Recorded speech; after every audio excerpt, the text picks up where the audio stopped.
You checked out. Not all at once. You did not slam a door. You just started living as if the important part of your life was on delay. The job still gets a body. The house still gets a person on the couch. But the part of you that used to notice, that used to keep watch, went to sleep because nothing dramatic happened today. That is how it usually goes. Nobody is watching, so you stop watching too. You tell yourself you will come back to it when it matters, when the kid is older, when the marriage hits a real crisis, when God finally makes the next thing obvious. Until then, you can coast. You can be half here. You can let the lamp sit there unlit because the night still looks quiet.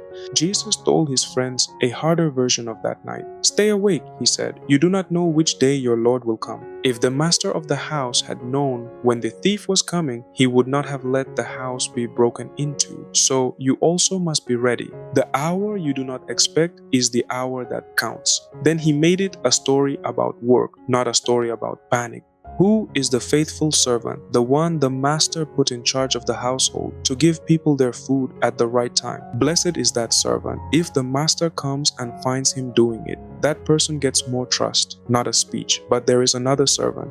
This one says in his heart, my master is taking his time, and because the master is delayed, he starts to live like a man with no master. He mistreats the people next to him. He eats and drinks as if the house were his. He treats delay as permission. Then the master comes on a day he does not expect, at an hour he does not know. The punishment in the story is severe because the betrayal is not a mistake. It is a decision to stop being responsible the moment the eyes came off you. You already know this house. It is the remote job where the calendar is empty, so the work becomes a performance of being online. Green dot, slow replies. You are not stealing a laptop. You are stealing hours from people who trusted you with a house. It is the parent on the couch, phone bright, child talking at the side of your face. You say, you are in the room, you are not keeping watch. It is the marriage that is not in crisis, so it gets leftovers. No fight, no affair, just two people who checked out because nobody was banging on the door tonight.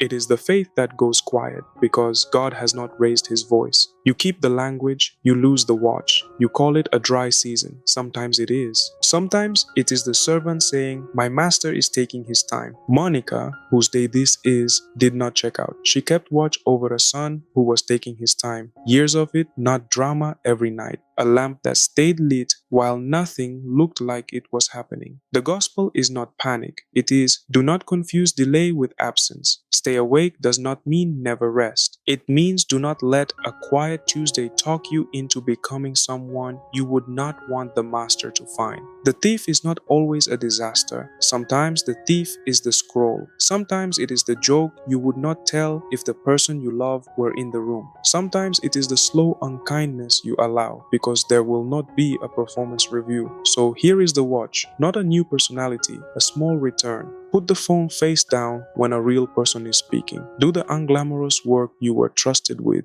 even though nobody will clap. Tell the truth in the message you have been softening. If you pray, pray while it still feels like nothing is happening. That is what oil looks like in a delayed house. You checked out because it did not happen yet. Come back before it does. That is the tale. If it landed, tell me when you started acting like nobody was coming. I will be here with another one. The short from this channel is not a replacement for this. It is the knock, this is the house.